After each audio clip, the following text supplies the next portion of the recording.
স্বপ্নপুর নামের এক গ্রামে বিশাল বড় দিঘি ছিল। সেই দিঘির তলায় ছিল পরীদের রাজ্য।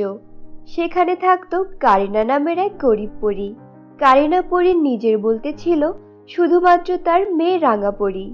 গরিবের মেয়ে হওয়ায় কারিনা আর তার মেয়েকে কোনো পরীরাই পাত্তা দিত না, আর সবসময় ওদের এড়িয়ে চলতো।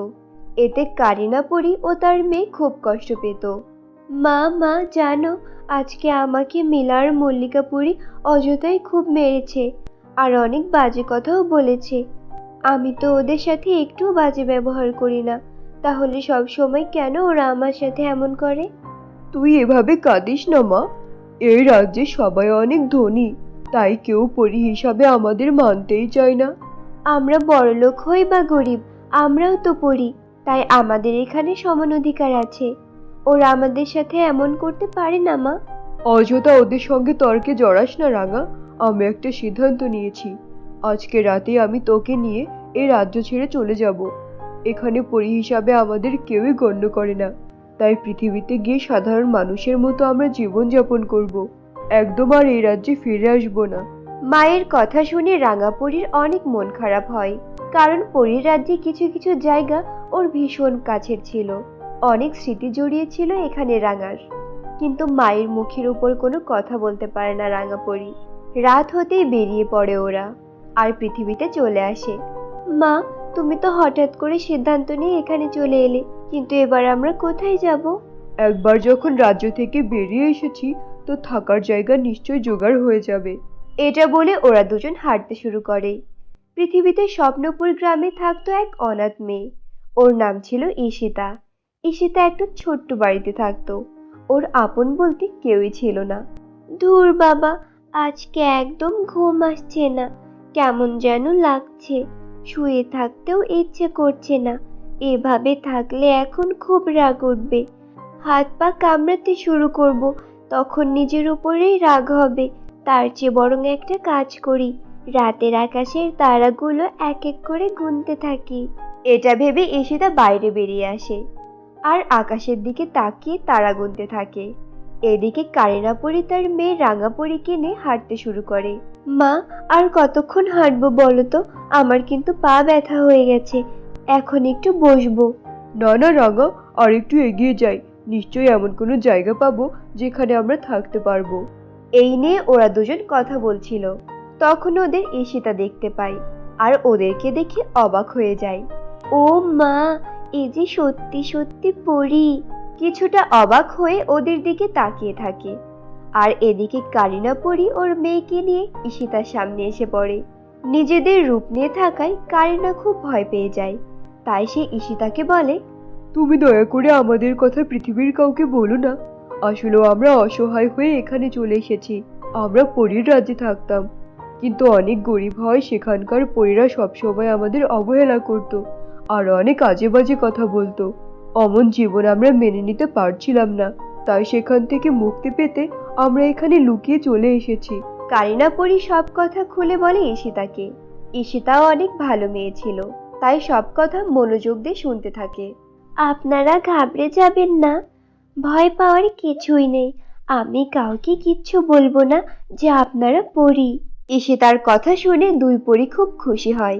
ঈশিতা ওদের দুজনকে নিয়ে বাড়িতে আসে।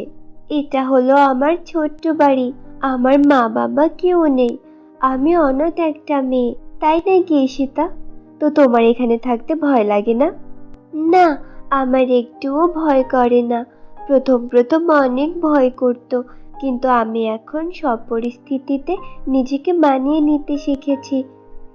আমি এটা বুঝতে শিখেছি, এই পৃথিবীতে সৃষ্টিকর্তা আমাদের পাঠিয়েছেন বিভিন্ন পরীক্ষা নেওয়ার জন্য, আর এজন্যই তো উনি আমাদেরকে অনেক রকম খারাপ পরিস্থিতিতে ফেলেন, আর এটা পরীক্ষা করতে চান আমরা কতটা মানিয়ে নিতে পারি এবং তার কথা স্মরণ করি।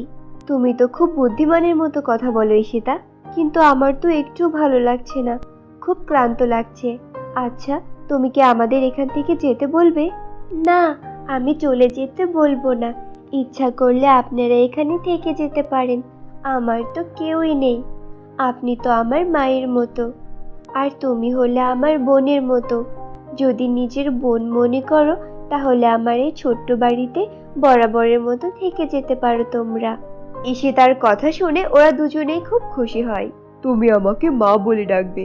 আমি তোমার মায়ের মতো নই, আমি হলাম তোমার সত্যিকারের মা। আজ থেকে তোমরা দুজনে আমার নিজের মেয়ে। রাঙা, এটা হলো পৃথিবী, তাই আমাদের এখানে মানুষের রূপ নিয়ে বাস করতে হবে। আমরা আজ থেকে পরী নই, মানুষ হয়ে এখানে থাকবো। এটা বলে কারিনা মানুষের রূপ নেয়, কিন্তু ওর মেয়ে রাঙাপরি মন খারাপ করে দাঁড়িয়ে থাকে। কারণ কারিনা পরীর মেয়ে রাঙাপরির নাম শুধু রাঙা ছিল না, ওর শরীরটাও ছিল 7 রঙের রংধনুর মতো রাঙানো। মা, আমি তো আমার এই রূপকেই ভালোবাসি। এখন যদি আমি মানুষের রূপ নিই তাহলে দেখতে একদমই আলাদা হয়ে যাব, অনেক খারাপ দেখাবে আমায়। আমার একটু ইচ্ছে করছে না মানুষের রূপ নিতে। এটা বললে হবে না রাঙা, তোকে অবশ্যই মানুষের রূপ নিতে হবে। রাঙাপরি বাধ্য হয়ে মানুষের রূপ নেয়। এরপর থেকে ঈশিতা বাড়িতে নিজের মা আর বোন হিসাবে থাকতে শুরু করে কারিনাপরি আর রাঙাপরি। ওরা অনেক সুখে ছিল। ঈশিতা আর রাঙা প্রতিদিন সকালে স্কুলে যেত আর বিকেল হলে বাড়িতে ফিরে আসতো। আর ওদের মা বাড়িতেই কাজ করত। ঈশিতা খুব সাদামাটা ছিল, ও একদম সাজুগুজু করতো না, কিন্তু রাঙা সবসময় নিজেকে সাজিয়ে রাখতো। একদিন রাঙা ওর ঘরে আয়নার সামনে দাঁড়িয়ে থেকে নিজেকে দেখছিল, কিন্তু হঠাৎ করে মনে পড়ে যায় ওর আগের চেহারার কথা। ইস, আমি যদি আবার সেই আগের চেহারা ফিরে পেতাম।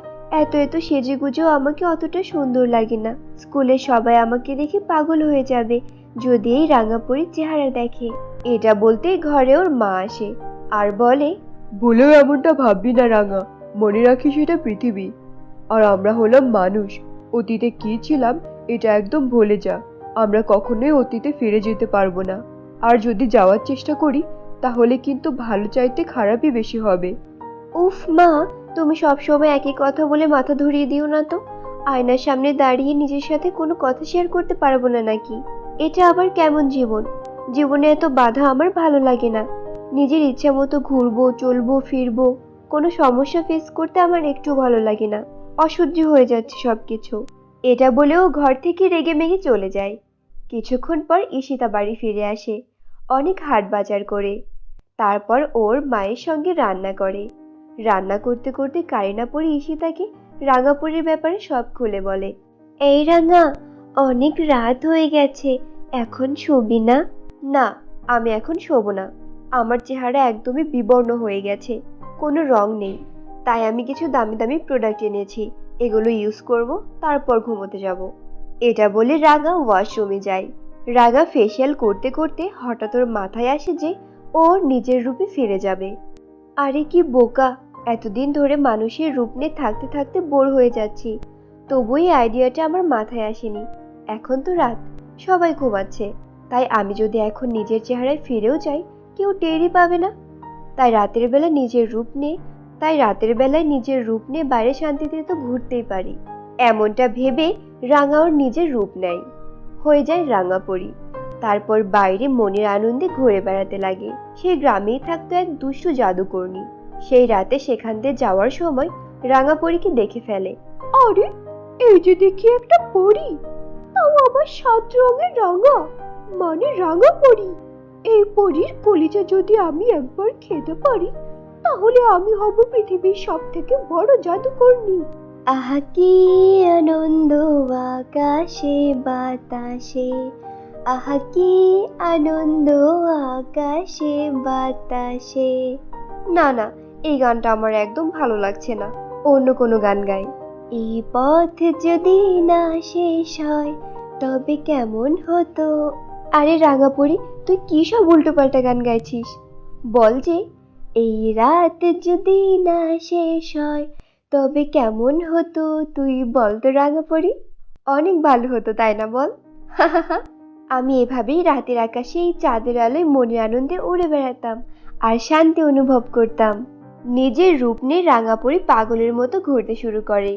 হঠাৎ সে জাদুকর্ণী পিছন থেকে এসে ওকে জোরে আঘাত করে আর সঙ্গে সঙ্গে মরে যায় রাঙাপরি, মৃত্যু হয় ওর। তো তোমরা দেখলে বন্ধুরা আমাদের আজকের গল্পটি থেকে আমরা শিখলাম নিজের খারাপ পরিস্থিতি থেকে পালিয়ে আসাটা কোনো সহজ সমাধান নয়। সেই খারাপ সময়কে উপভোগ করে ভালো সময় নিজেকে নিয়ে আসাটাই হলো সঠিক সমাধান। আমরা কেউ নিজেদের জায়গা ছেড়ে অন্যের জায়গায় শান্তিতে থাকতে পারবো না, তাই আমাদের কারোরই উচিত নয় নিজেদের উপর কোনো কিছু জোর করে চাপিয়ে দেওয়া। গল্পটি ভালো লাগলে লাইক করো বন্ধুরা, তোমাদের মূল্যবান মতামত আমাদের কমেন্ট করে জানিয়ে দিও। আর ছোট গল্প চ্যানেলে নতুন হলে এখনই সাবস্ক্রাইব করে দিও। সবাই ভালো থেকো, সুস্থ থেকো। আল্লাহ হাফেজ।